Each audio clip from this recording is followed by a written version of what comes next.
الحمدللہ والصلاة والسلام علی رسول اللہ۔ ان اشیاء کا ضابطہ جو روزے کو توڑ دیتی ہیں۔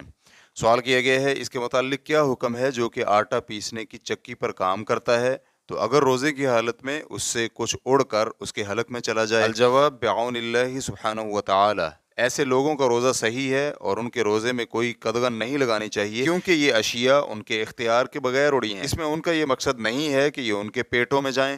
میں اس مناسبت سے یہ پسند کرتا ہوں کہ کھانے پینے اور جماع وغیرہ میں سے وہ چیزیں بیان کر دی جائیں جن سے روزہ ٹوٹ جاتا ہے، تو ان اشیاء کے ساتھ روزے دار کا روزہ 3 شرطوں کے بغیر نہیں ٹوٹتا۔ اول، یہ کہ وہ اس کا علم رکھتا ہو، اگر اسے علم نہیں تو روزہ نہیں ٹوٹے گا کیونکہ اللہ سبحانہ وتعالیٰ کا ارشاد ہے وَلَيْسَ عَلَيْكُمْ جُنَاحٌ فِي مَا أَخْطَأْتُمْ بِهِ وَلَكِنْ مَا تَعَمَّدَتْ قُلُوبُكُمْ، تم سے بھول چوک میں جو کچھ ہو جائے اس میں تم پر کوئی گناہ نہیں، البتہ گناہ وہ ہے جس کا تم ارادہ دل سے کرو۔ سورۃ الاحزاب آیت نمبر 5۔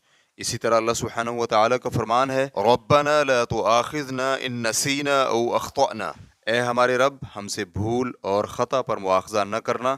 سورۃ البقرہ آیت نمبر 286۔ تو اللہ سبحانہ وتعالیٰ نے فرمایا میں نے کر دیا، اور نبی صلی اللہ علیہ وآلہ وسلم کا بھی یہ فرمان ہے میری امت سے خطا اور نسیان بھول چوک اٹھا لی گئی ہے اور جس پر جبر کیا گیا ہو، لہٰذا جاہل خطاوار ہے، اگر وہ اس کا علم رکھتا ہوتا تو یہ کام نہ کرتا۔ اگر اس نے روزہ توڑنے والا کوئی کام جہالت کی بنا پر کر لیا تو اس کے ذمے کچھ نہیں، بلکہ اس کا روزہ مکمل اور صحیح ہے، چاہے وہ وقت سے یا حکم سے جاہل ہو برابر ہے۔ حکم سے جہالت کی مثال یہ کہ وہ اس گمان سے روزہ توڑنے والی کوئی چیز کھا لے کہ اس سے روزہ نہیں ٹوٹتا، جس طرح کہ کسی کا یہ خیال ہو کہ سنگی لگوانا روزے کو نہیں توڑتا تو اسے یہ کہیں گے کہ آپ کا روزہ صحیح ہے اور آپ پر کچھ نہیں۔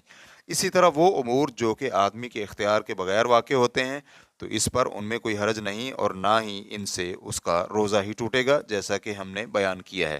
اور خلاصہ کلام یہ ہوا کہ انسان کا روزہ 3 شروط کے ساتھ ٹوٹتا ہے۔ نمبر 1 یہ کہ اسے اس کا علم ہو، نمبر 2 یہ کہ اسے یاد ہو بھول کر نہیں، نمبر 3 یہ کہ اس کے اختیار میں ہو۔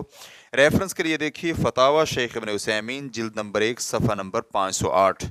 واللہ تعالی اعلم۔ اسلام کیو اے ریکارڈنگز مؤسسۃ الشیخ محمد صالح المنجد، المملکۃ العربیۃ السعودیہ، فتویٰ نمبر 22981۔ والسلام علیکم ورحمۃ اللہ وبرکاتہ۔